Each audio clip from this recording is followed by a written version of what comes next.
Hello बच्चों, स्वागत है आप सभी लोगों का आपके अपने चैनल लक्ष्य बोर्ड एग्जाम पर। तो बच्चों, जो नया बैच है 2025 बोर्ड एग्जाम के लिए वो स्टार्ट हो चुका है और आज हम साइंस का पहला चैप्टर रासायनिक अभिक्रियाएं एवं समीकरण पढ़ने वाले हैं। ठीक है, बिल्कुल बेसिक से पढ़ा जाएगा, एक एक टॉपिक को पढ़ा जाएगा। ठीक है, वो भी अच्छे तरीके से। मैं एक वीडियो में पूरा चैप्टर खत्म नहीं करूंगा क्योंकि समय अभी पर्याप्त है हमारे पास। ठीक है, अभी एक साल के बाद पेपर आपका है तो अभी कोई जरूरत नहीं है एक ही वीडियो में एक चैप्टर खत्म करने का। जल्दी जल्दी में हम लोग क्या करेंगे, 3 से 4 पार्ट लाएंगे हर चैप्टर का, जिसमें आपको आधे घंटे 20 मिनट 30 मिनट ऐसे पढ़ा करके 2-2 3-3 टॉपिक हर वीडियो में क्लियर किया जाएगा। ठीक है, तो सबसे पहले हमें क्या पढ़ना है, परिवर्तन के बारे में। ध्यान से वीडियो को देखिएगा तभी समझ में आएगा।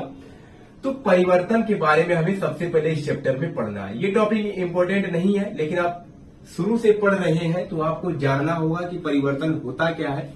तो परिवर्तन जो होता है वो 2 प्रकार का होता है। कौन सा? पहला होता है भौतिक परिवर्तन और दूसरा होता है रासायनिक परिवर्तन। इन्हीं दोनों परिवर्तन का हमें अध्ययन करना है। ठीक है, तो भौतिक परिवर्तन और रासायनिक परिवर्तन हमें क्यों पढ़ना है? क्योंकि हम चैप्टर ही पढ़ रहे हैं रासायनिक अभिक्रियाएं। तो रासायनिक अभिक्रियाओं का मतलब ही होता है परिवर्तन।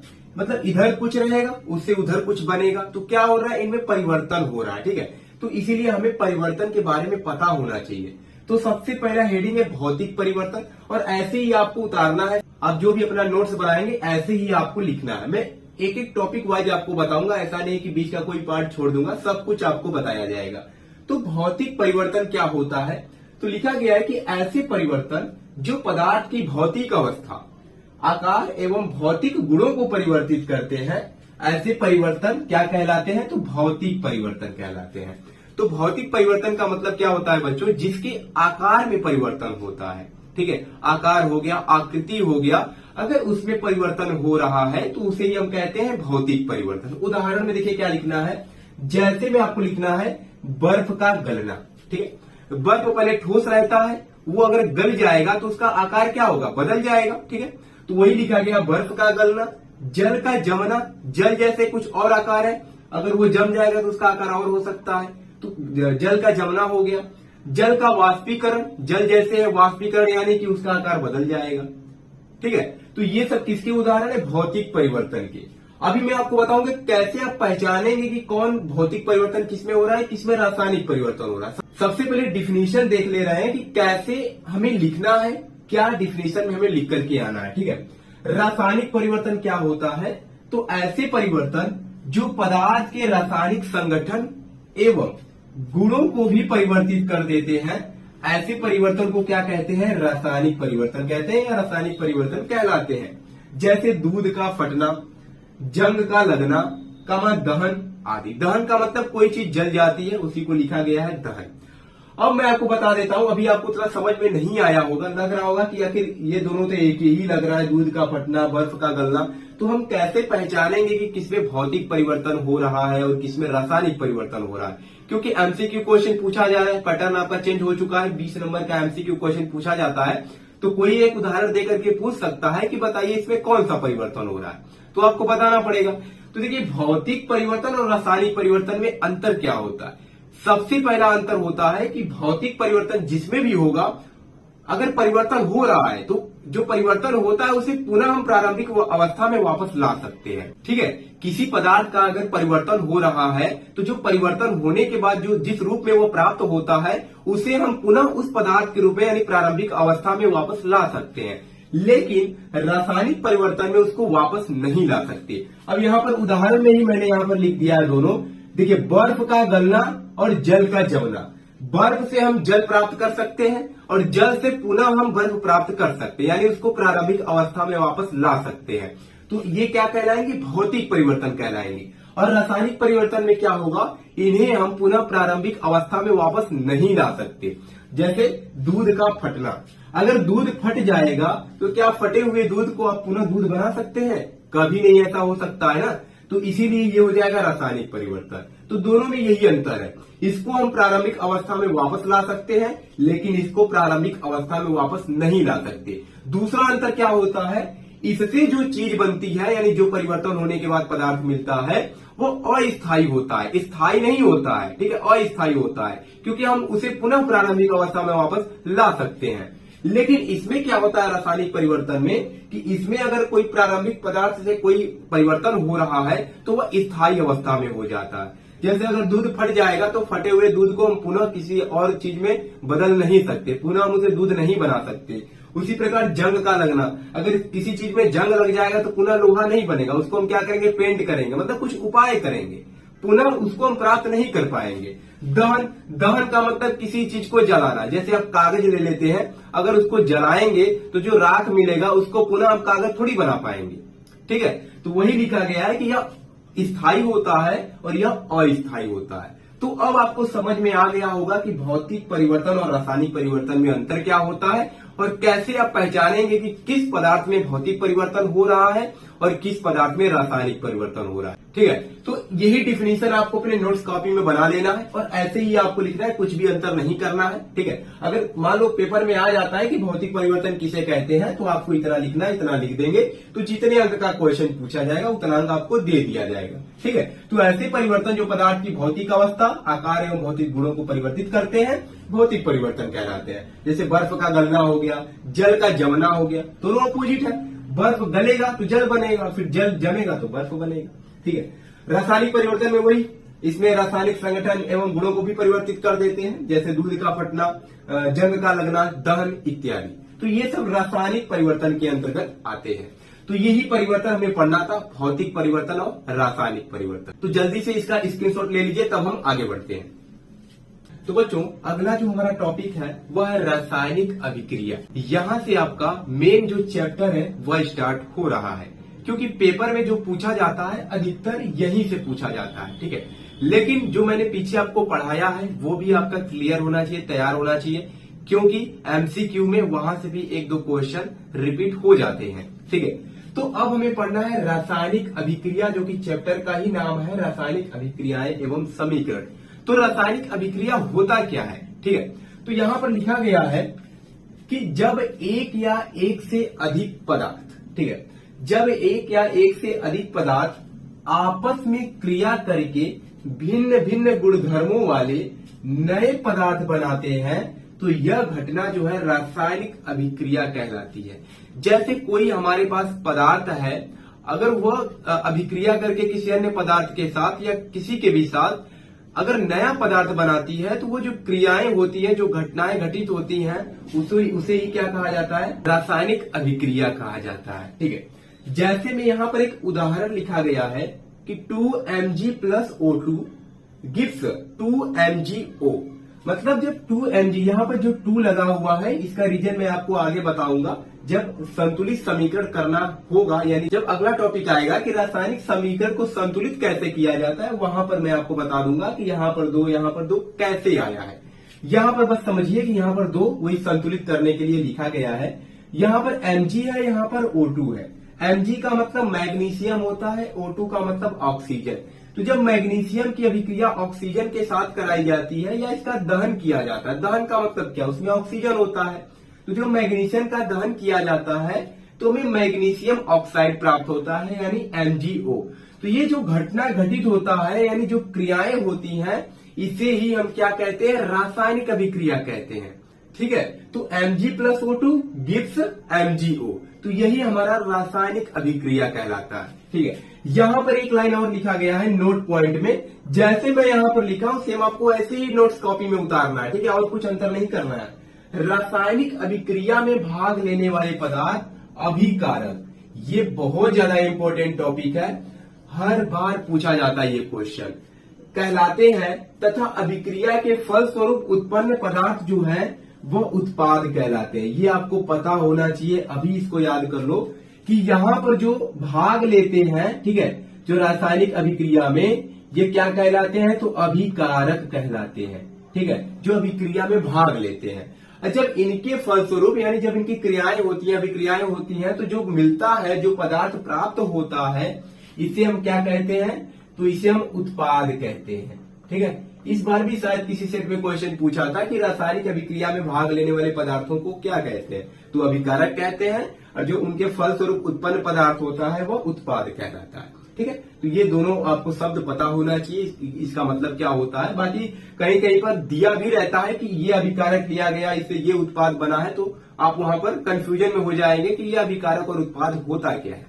ठीक है, तो रासायनिक अभिक्रिया का डिफिनेशन क्या है कि जब एक या एक से अधिक पदार्थ आपस में क्रिया करके नए गुणधर्मों वाले पदार्थ बनाते हैं उसे हम रासायनिक अभिक्रिया कहते हैं। तो इसका आप एक उदाहरण लिख सकते हैं और ये नोट आप डाल करके लिख लीजिएगा। ठीक है, तो यही था रासायनिक अभिक्रिया।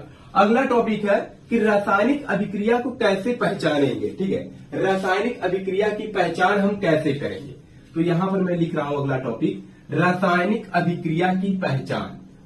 रासायनिक अभिक्रिया की पहचान। ठीक है, जो अगला टॉपिक हमारा वह है रासायनिक अभिक्रिया की पहचान। रासायनिक अभिक्रिया की पहचान मैंने आपको शुरू में ही बता दिया था कि जिसे प्रारंभिक अवस्था में नहीं लाया जा सकता है वही रासायनिक परिवर्तन होता है। की पहचान, ठीक है, की पहचान। तो कैसे पहचानोगे कि रासायनिक अभिक्रिया हो रहा है, तो सबसे पहला पॉइंट है कि उसमें क्या होगा, अवस्था में परिवर्तन हो जाएगा। ठीक है, अवस्था परिवर्तन हो जाएगा। दूसरा क्या होगा, रंग में परिवर्तन हो जाएगा। ठीक है, रंग परिवर्तन हो जाएगा, अवस्था परिवर्तन हो जाएगा, रंग परिवर्तन हो जाएगा। तीसरा जो है टॉपिक यानी तीसरा जो हमारा कारण है पहचानने का वो हो जाएगा अवक्षेप का निर्माण। अवक्षेप निर्माण हो जाएगा, अवक्षेप का निर्माण यानी किसी किसी अभिक्रिया में देखेंगे तो कुछ तली में बच जाता है। जैसे कोई अभिक्रिया हो रहा है तो लास्ट में क्या होता है, उसकी तली में कुछ अवक्षेप बच जाता है, तो वही लिखा है अवक्षेप का निर्माण। ठीक है, और चौथा जो है परिवर्तन मतलब पहचानने का, ये हो जाएगा गैस निकलना। ठीक है, गैस भी निकलता है बहुत सारी अभिक्रियाओं में, तो गैस निकलना। तो जरूरी नहीं है कि चारों आपको देखने को मिलेगा, एक दो भी अगर मिल जाता है तो उसका मतलब क्या हो जाएगा कि वो रासायनिक अभिक्रिया है। तो किसी में गैस निकलता है, किसी में अवक्षेप का निर्माण होता है, किसी में अवस्था परिवर्तन, तो किसी में रंग का परिवर्तन होता है। तो ये सब अगर क्रियाएं उसमें देखने को मिल रही हैं, ठीक है, तो क्या होगा, रासायनिक अभिक्रिया वो कहलाएगा। यानी रासायनिक अभिक्रिया आप जान जाएंगे कि वो रासायनिक अभिक्रिया ही है। ठीक है, तो इतना टॉपिक आपको लिख लेना है। अगला जो हमारा टॉपिक है वह है रासायनिक समीकरण कैसे लिखा जाता है, यानी जो ये समीकरण लिखा गया है इसको कैसे लिखना होता है। देखिए हमें पढ़ना क्या क्या था, मैं एक बार आपको बता देता हूं। रासायनिक अभिक्रिया, रासायनिक अभिक्रियाओं के प्रकार, रासायनिक समीकरण को संतुलित करना, ठीक है, फिर उसके बाद संक्षारण और विकृत गंधिता, इतने टॉपिक्स आपको केवल पढ़ने हैं। तो अभी तक हमने क्या पढ़ा, शुरू का बेसिक यानी कि भौतिक परिवर्तन और रासायनिक परिवर्तन हमने पढ़ लिया, फिर हमने रासायनिक अभिक्रिया पढ़ लिया क्या होता है, उसका उदाहरण हमने पढ़ लिया, और रासायनिक अभिक्रियाओं की पहचान करेंगे ये हमने पढ़ लिया। एक टॉपिक और आज हम इस वीडियो में पढ़ेंगे, रासायनिक समीकरण को लिखा कैसे जाता है। ठीक है, तो इसका स्क्रीनशॉट लीजिए, तब हम अगला टॉपिक आपको बताते हैं। तो बच्चों रासायनिक समीकरण लिखा कैसे जाता है, बहुत ही आसान होता है। ठीक है, तो रासायनिक समीकरण में क्या लिखना है आपको, तो ये ऐसे पूछा नहीं जाएगा, बस आपको समझ लेना है कि क्या मतलब होता है। ठीक है, तो किसी अभिक्रिया में भाग लेने वाले अभिकारकों, जो कि मैंने आपको बताया है अभिकारक क्या होता है, तथा अभिक्रिया के फलस्वरूप प्राप्त होने वाले उत्पादों को सूत्रों द्वारा निरूपित करना ही क्या कहलाता है, रासायनिक समीकरण कहलाता है। यानी अगर कोई अभिक्रिया हिंदी में लिखा हुआ है तो अगर उसके सूत्रों को आप लिख करके अभिक्रिया को दर्शा देते हैं तो वही रासायनिक समीकरण कहलाएगा। जो मैंने अभी पीछे आपको बताया था 2Mg + O2 gives 2MgO, बस वैसे ही आपको लिखना है। ठीक है, जैसे मैंने एक उदाहरण लिया है कि जब सोडियम क्लोराइड, ठीक है, जब सोडियम क्लोराइड की क्रिया सिल्वर नाइट्रेट के साथ कराते हैं तो सिल्वर क्लोराइड और सोडियम नाइट्रेट बनता है। अब देखिए यहां पर बच्चों को एक और प्रॉब्लम आती है कि यहां पर तो हिंदी में लिखा हुआ है, ठीक है, लेकिन जब इसका यौगिक लिखने चलते हैं बच्चे तो बहुत सारे बच्चों को नहीं आता है कि सोडियम क्लोराइड का कैसे क्या लिखना है सूत्र, सिल्वर नाइट्रेट का क्या लिखना है, इसलिए बच्चे क्या करते हैं, रटते हैं। तो इसको कैसे लिखा जा सकता है, इसका आपको जब तक संयोजकता नहीं पता रहेगा एक एक तत्व का और आपको यौगिक बनाने नहीं आता होगा तो आप नहीं लिख पाएंगे।